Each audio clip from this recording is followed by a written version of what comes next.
Guys, going on? Kevin Yates here from YatesPerformanceTraining.net. So I have a question from Garrett today asking me to do a video because he just can't figure out how to fix his shoulder problem. So I just wrote down some of the bullet points to make sure I'm covering everything.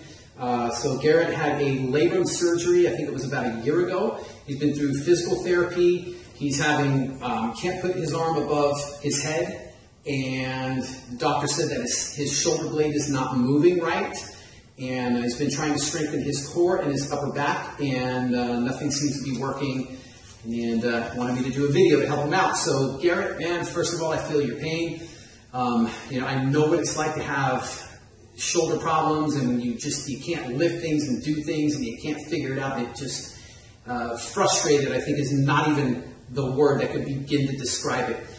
So, with that being said, here's a couple things that I'm going to show you real quick today. So, first of all, we want to know what the deficit is, right? So, if we're just kind of doing all these different exercises, it's kind of hit or miss. So, I don't like addressing symptoms. I like really identifying what the cause is. Because once we know what the cause is, why your shoulder's not moving right, why the pain's there, then we can better address it. So I'm going to do the best I can because, again, I'm just going off what you wrote to me, what I'm reading, and not having you in front of me in person, it's a lot more difficult. But hopefully what I share here will get you started in the right direction to getting that shoulder feeling a lot better.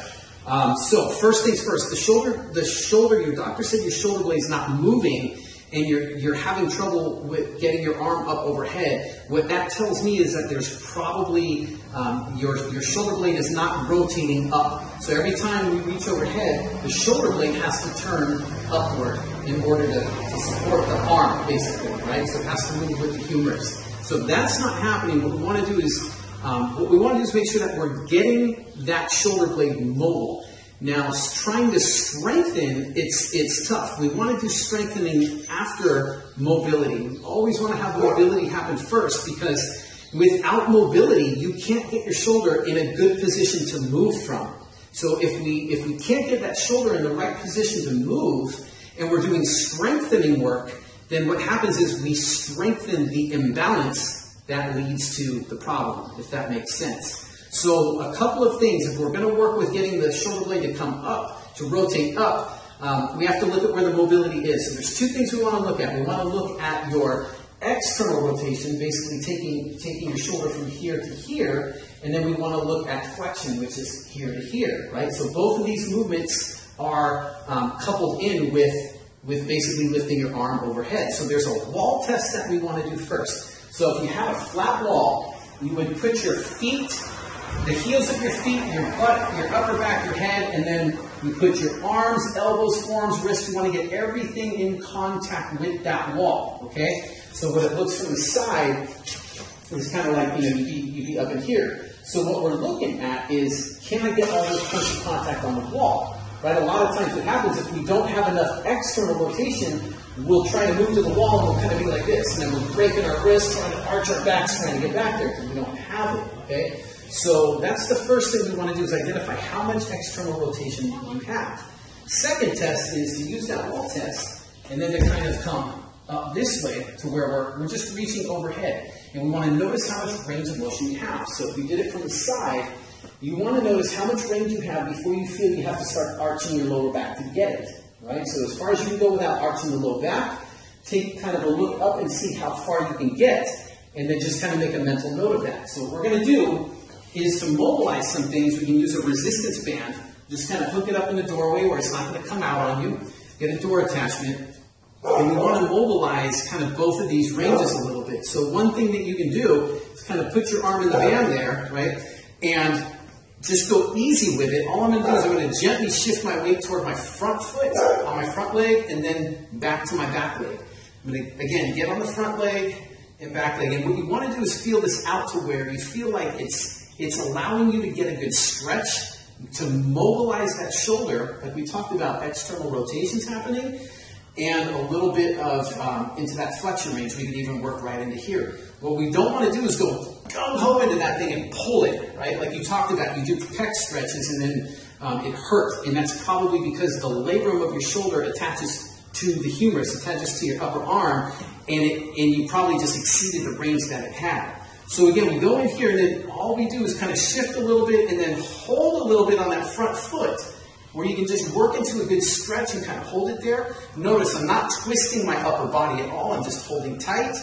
And then another range that we can do is kind of get the arm a little bit straighter, do the same thing, shift into that, and back off it when you need. And just working into this for about a good 2 minutes or so, right? I can go a little bit out to here, make it a little bit longer, right?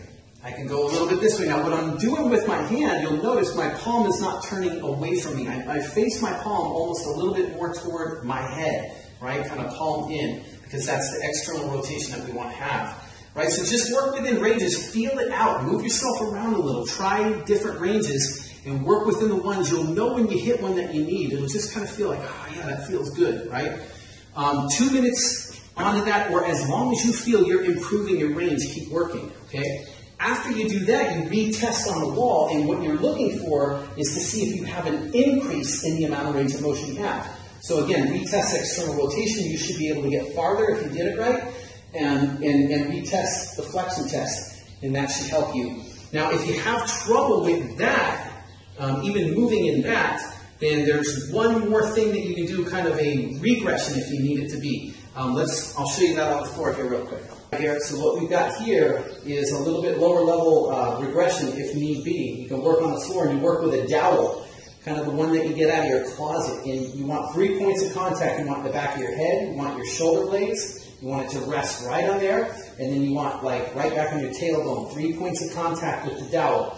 I want to make sure that my lower back, that I have a good space of my hand in between the dowel and my low back. So I should be able to comfortably fit the palm of my hand back there without losing contact with my head, my shoulder blades, or my hips. So then what we do is we work through kind of this reaching the arm, right? Flexion that we talked about, and right back down. We just want to work through kind of pulling that arm. I'm not going straight out in front of me with the arm. I'm almost like raising it out to a 45-degree angle. And what that does is that helps me to learn how to pull my shoulder blades together as I reach the arm, because that's the big thing. We have to pull the shoulder blades together to help give that shoulder a good base of stability so that it can move. It's got to be stable and be able to move. All right, Garrett, so that's it, man. That's the shoulder mobility work that get started on that stuff. You can do this stuff, do it as much as you can throughout the day. I mean, do a couple, 2, 3 times a day. Just keep moving that shoulder around. This is one of those things where the more you do, the better. Again, just kind of guidelines are to make sure that you're not taking yourself to the point of pain. Do not take yourself to the point where you're like completely fatiguing the muscles. The goal here is mobility, not muscle fatigue, and not pain. So try those out, give them a go, and let me know how it works for you. And wish you the best, man. Take care.